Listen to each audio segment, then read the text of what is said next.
जेव्हा समस्या आली तेव्हा अलीमलेखाने काय केलं माहित आहे? त्याने त्या समस्येपासून पळण्याचा प्रयत्न केला व त्या प्रयत्नात त्याने जो निर्णय घेतला तो निर्णय अतिशय धोकादायक होता।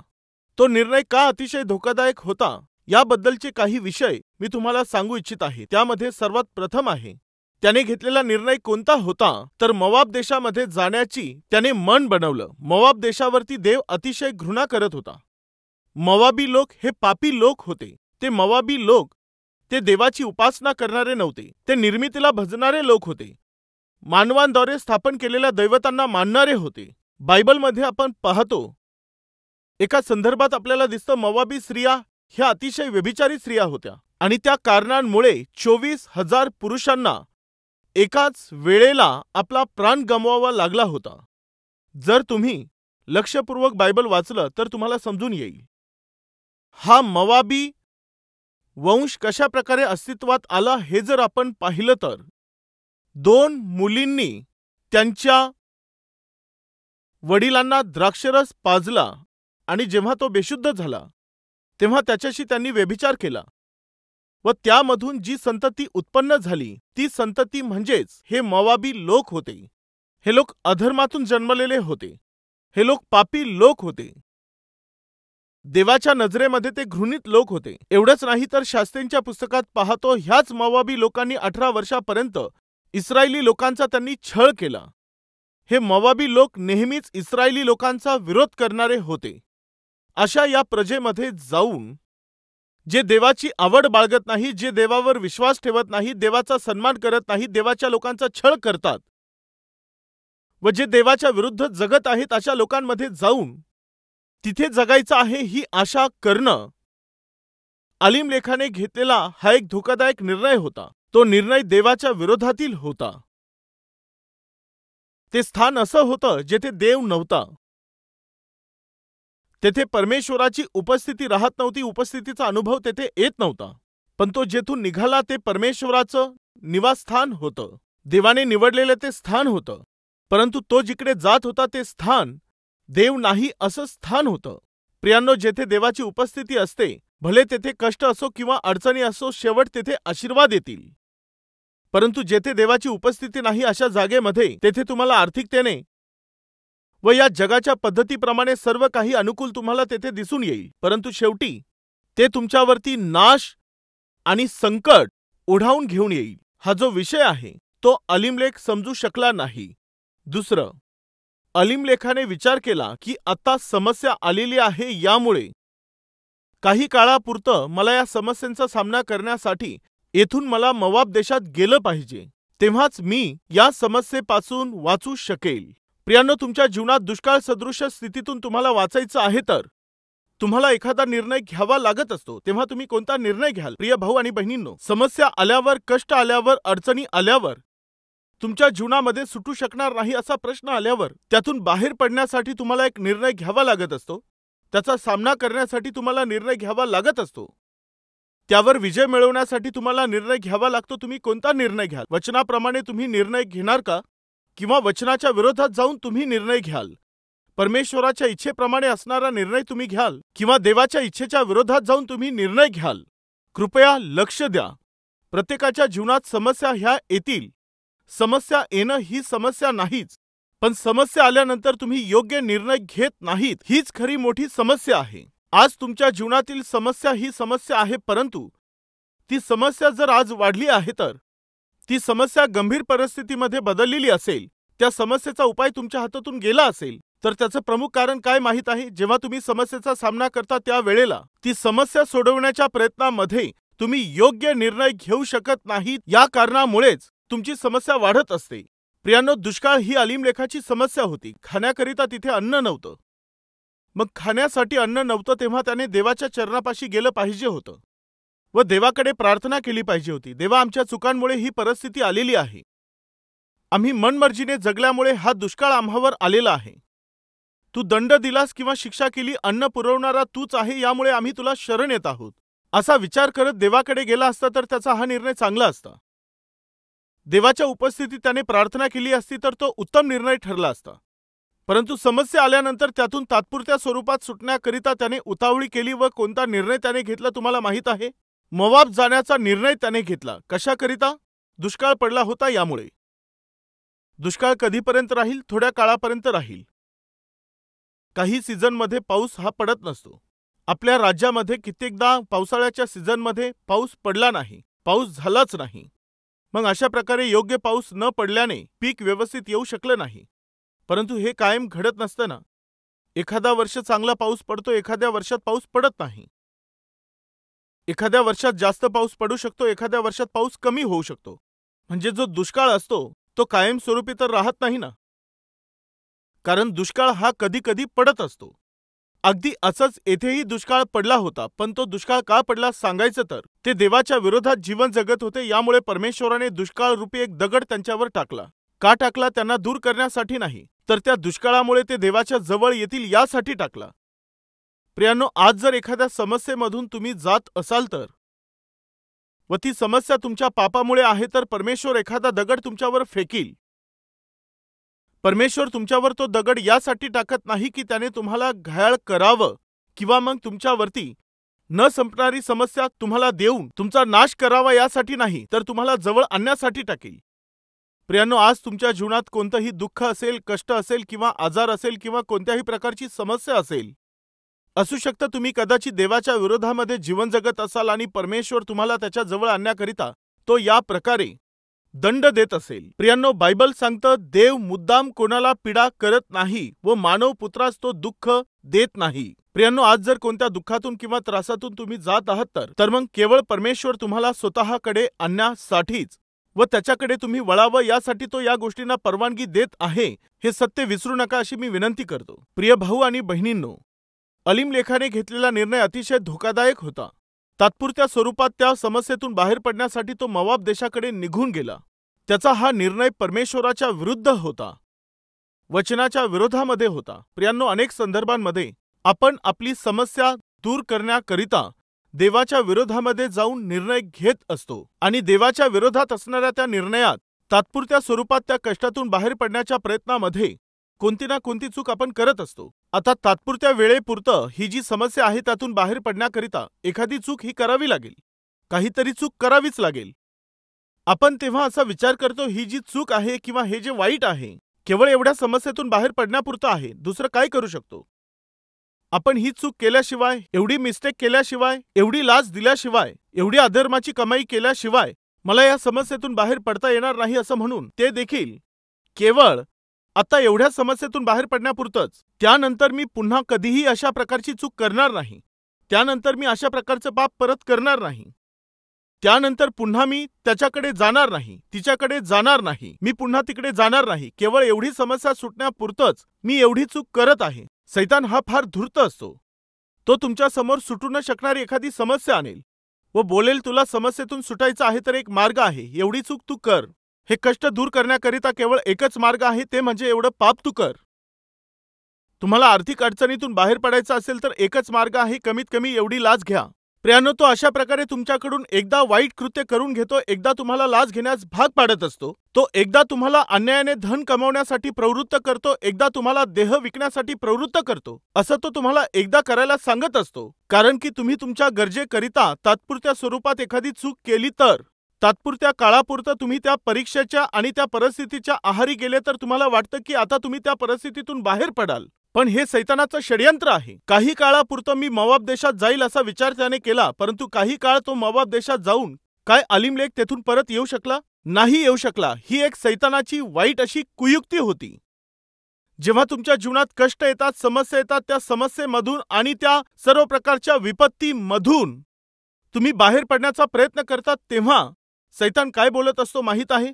तू एवढं काम कर, एवढी चूक कर, त्यांच्याकडे जा, ते जसं सांगतात तसं तू कर, त्यांच्याशी हात मिळवणी कर, तू जाऊन त्यांना आपलं शरीर दे, म्हणजे सहजपणे तुला पैसे मिळतील.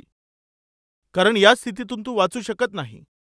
नंतर पाहिजे तर तू बाहेर येऊ शकतोस. त्यानंतर पुन्हा अशी चूक करण्याची गरज पडणार नाही, पुन्हा असं पाप करण्याची गरज तुला भासणार नाही. नंतर पुन्हा तुला असं पापी कृत्य करून धन कमावण्याची गरज कधीच पडणार नाही. तू सेटल झाल्यानंतर, तुझ्या हातात पैसे पडल्यानंतर, त्यानंतर तू पाहिजे तर धार्मिकतेने जीवन जग. सैतानाची ही एक वाईट चाल आहे. तो तुम्हाला हळूहळू पापात खेचून घेऊन जाईल. त्यानंतर तो तुम्हाला त्या पापाच्या आहारी घेऊन जाईल व नंतर तो तुम्हाला त्या पापाचा गुलाम बनवून टाकील. त्यानंतर तो तुम्हाला त्या पापाच्या कैदेमध्ये घेऊन जाईल आणि नंतर तो तुम्हाला त्याच पापामध्ये मारून टाकील. प्रिय मित्रांनो, सैतानाचं हे षडयंत्र आहे. प्रियांनो, बेडकाला मारण्यासाठी 2 पद्धती असतात. एक आहे, तुम्ही बेडकाला पकडा आणि एखादी काठी घेऊन तुम्ही त्याला मारा, ते मरून जाईल. व दुसरी एक पद्धत आहे, कोणती माहीत आहे?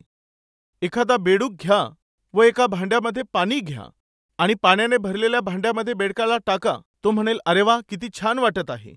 तुम्ही ते भांडं घेऊन जाऊन एखाद्या गॅसवरती तुम्ही ठेवा किंवा ते पात्र तुम्ही बेडूक ज्या भांड्यामध्ये आहे ते भांडं तुम्ही एखाद्या चुलीवरती मंद आचेवर ठेवा. आज मंद आहे यामुळे पाणी काय होईल सांगा? हळूहळू करत हळूहळू ते गरम होत राहील. तो बेडूक त्या भांड्यामध्ये थंड पाण्यात असतो. मग ते पाणी हळूहळू कोमट होत जातं. पाणी तर फारच छान वाटत आहे असं त्याला वाटतं. मग ते पाणी आणखी थोडंसं तापल्यानंतर हे तर आणखीच चांगलं आहे असं त्याला वाटतं.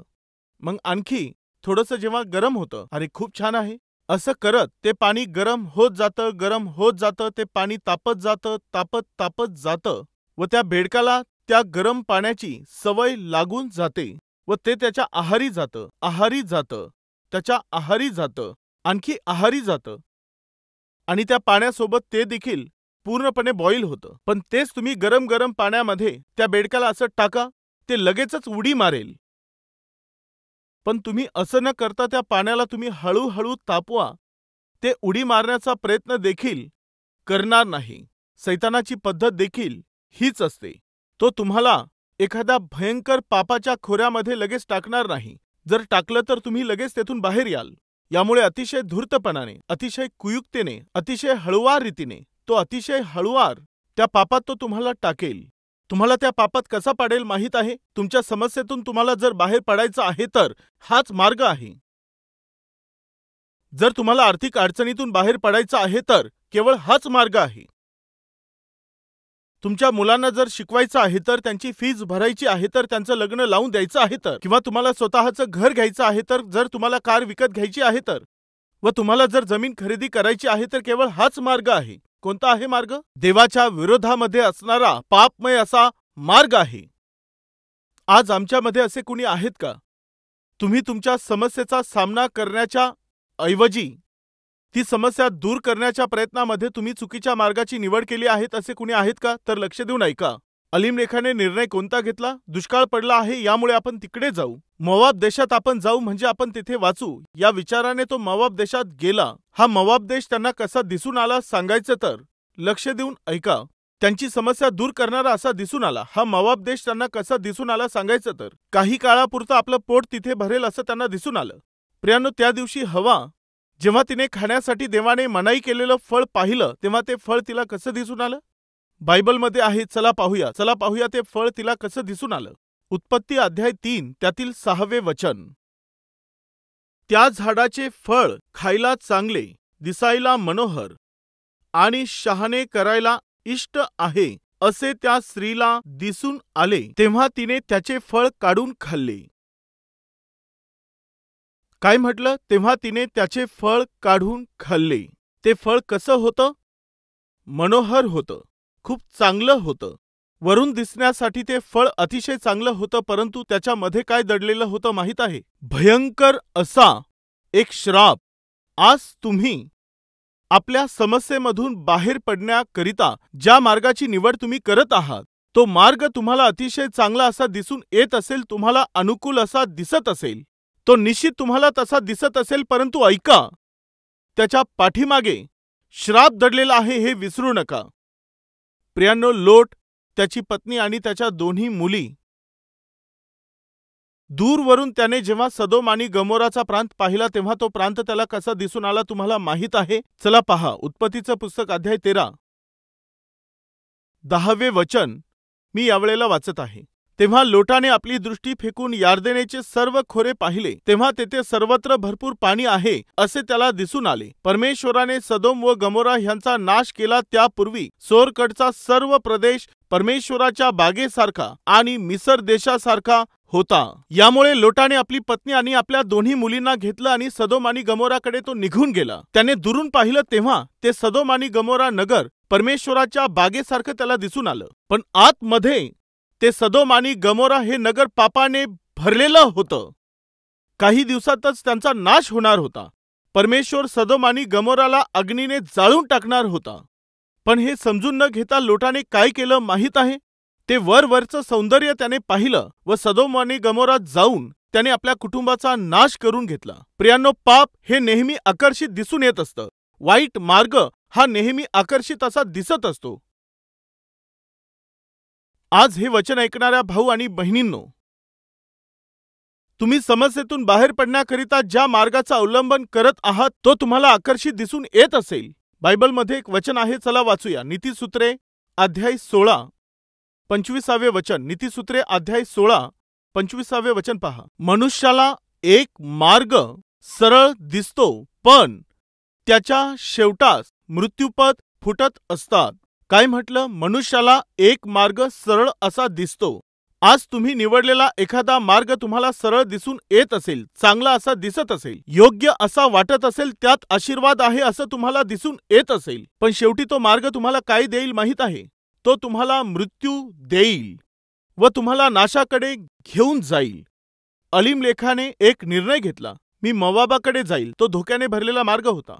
नेमकं काय घडलं? काही काळापुरता येथे दुष्काळ पडला आहे, मी तिकडे जातो आणि नंतर काही दिवसांनी परत येतो. हो, दुष्काळ पडला म्हणून परमेश्वराला सोडून जेथे परमेश्वर नाही अशा जागी गेले तर त्या जागेमध्ये तुमचा मृत्यू होईल. पण अलीमलेख हे समजू शकला नाही. प्रियांनो, दुष्काळ पडेल तेव्हा त्या दुष्काळामध्ये देवासोबत राहणं हेच चांगलं आहे. प्रियांनो, जेव्हा कष्ट येतील, दुःख येतील, संकट येतील, आजाराची समस्या जेव्हा तुम्हाला त्रस्त करून तुम्हाला रडवून सोडेल, तेव्हा देवाच्या चरणापाशी जाऊन त्याच्या जवळ राहणं हेच चांगलं आहे. पण त्या समस्यांकडे पाहून, कष्टांकडे पाहून हा कसला देव आहे, मदत करत नाही असा विचार करून देवाला सोडून जाल तर त्याने किती अधिक धोका होईल माहीत आहे? अलीमलेख काही काळापुरतं राहण्यासाठी तिथे गेला, परंतु सैतान कधीच कोणाला काही काळापुरतं आपल्या जवळ अजिबात ठेवत नसतो. प्रियांनो, केवळ एकदा तुम्ही सैतानाला आपल्या जीवनात संधी दिली तरी देखील. प्रियांनो, जेव्हा एखादा ऊसाचा रस बनवणाऱ्या व्यक्तीच्या हातामध्ये पडतो तेव्हा सांगा त्याचं काय होतं? तुम्ही कधी ऊसाचा रस विकणाऱ्या व्यक्तीकडे जाऊन हे पाहिलं आहे का? तो ऊस जो अतिशय चांगल्या आकारामध्ये असतो, त्या रस विकणाऱ्याच्या हातामध्ये तो पडतो तेव्हा त्याचं काय होतं? तो त्याला त्या मशीनच्या त्या बाजूने आतमध्ये टाकत असतो. असं टाकल्यानंतर मग काय होतं? ऊस अतिशय दबून जातो. मग तो दाबला गेल्यानंतर आपण काय करतो? जेथून रस निघतो तेथे आपण पाहतो आणि तो काय करतो? पुन्हा त्याला घडी मारतो, पुन्हा त्याला मशीनमध्ये टाकतो. बस झालं हो, आता काय आहे त्यात? नाही हो, अजून आहे. पुन्हा त्याला घडी घालतो, पुन्हा त्याला मशीनमध्ये टाकतो, पुन्हा तो त्याला बाहेर काढतो. मग सोडून देतो का? आणखी 4 घड्या त्याला मारतो. मग त्या मशीनमध्ये टाकल्यावर काय होतं? ती मशीन पुढे जातच नसते. हा काय करतो? ढकलत राहतो, ढकलत राहतो. म्हणजे त्या ऊसामध्ये असणारा शेवटचा तो शेवटचा थेंब पडेपर्यंत तो त्या ऊसाला अजिबात सोडत नाही. प्रिय भाऊ आणि बहिणींनो, तुम्हाला असं वाटत आहे का की मी केवळ एकदाच तेवढी एक चूक करून मी माझे सर्व कष्ट दूर करू शकेल असं वाटत आहे का? हे अजिबात होणार नाही. सैतानाला केवळ एक संधी मिळाली तरी तो तुम्हाला पूर्णपणे दाबून टाकू शकतो. अलीमलेखाचं आयुष्य त्याने पूर्णपणे पिळून टाकलं. प्रियांनो, तो अलीमलेख, चला आपण मोवाब देशाकडे जाऊ व काही काळाने समस्या सुटल्यावर परत येऊ असं म्हणून तो गेला. त्याच्यावर विश्वास ठेवून पत्नी आणि मुलं देखील त्याच्या सोबत गेली. परंतु काय घडलं माहीत आहे? काही काळापुरतं या कष्टामधून बाहेर पडून पोट भरून अन्न मिळेल या विचाराने तो गेला, तेव्हा त्याने आपला प्राण गमावला. जो आपल्या कुटुंबाचं संगोपन करेल, त्यांचं पालनपोषण करेल असं म्हणून गेला, त्याने घेतलेल्या त्या चुकीच्या निर्णयामुळे तो मोवाब देश वरून सुंदर दिसून येत होता, परंतु आतमध्ये मृत्यू दडलेला होता. ही गोष्ट तो अलीमलेख ओळखू शकला नाही. प्रियांनो, त्याने घेतलेल्या त्या निर्णयामध्ये धोका दडलेला होता. आज हे वचन ऐकणाऱ्या भाऊ आणि बहिणींनो, सावध व्हा. तुमच्या जीवनामधील असणारे कष्ट, दुःख आणि समस्या व तुमची विपत्ती दूर करण्याकरिता तुम्ही केवळ येशूच्या चरणांपाशी जा। या जगात तुम्ही कोणा दुसऱ्याला शरण गेला, कोणाचे चरण तुम्ही धरले किंवा कोणावर विश्वास ठेवाल तर त्याने शेवटी तुमचा नाश होऊन जाईल।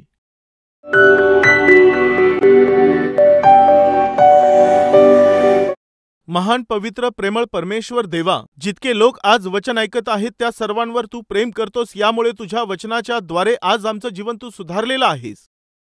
ऐकलेलं वचन कृतीमध्ये आणण्याकरिता तू आम्हावरती कृपा कर। समस्या येणं हे साहजिक आहे, परंतु जेव्हा समस्या येतात तेव्हा सर्वात प्रथम आम्ही त्याचं कारण जाणून घेतलं पाहिजे व त्या समस्यांचा सामना करिता वचनाप्रमाणे असणारा जो मार्ग आहे तो जाणून घेतला पाहिजे व तुझ्या साहाय्याने त्यावर विजय मिळवला पाहिजे। परंतु तात्पुरत्या स्वरूपात त्या समस्येमधून बाहेर पडण्याकरिता चुकीचा निर्णय घेऊन जर आम्ही तुझ्यापासून दूर गेलो तर व देवा, जर आम्ही सैतानाच्या हातामध्ये पडलो तर तो आम्हाला बर्बाद करून टाकील। हे सत्य जाणून घेऊन कष्ट असोत किंवा नुकसान असो, तुझ्यासोबतच जगायचं आहे असं बोलता येणारं जीवन तू आम्हाला दे। आमच्या निर्णयामध्ये जर पाप असेल तर किंवा चुकीचे पाऊल टाकले तर किंवा वाईट निर्णय घेतला तर त्याने आमचाच नाही तर आमच्या मुलांचा आणि त्यांच्या भविष्याचाही देवा नाश होऊ शकतो। यामुळे आमच्या जीवनात आम्ही जोही निर्णय घेतो तो तुझ्या वचनाप्रमाणे आणि तुझ्या इच्छेला धरून असावा। अशा प्रकारचा निर्णय घेण्याकरिता तुझी कृपा तू आम्हा सर्वांवरती कर। येशूच्या नावाने मागतो बापा, आमेन।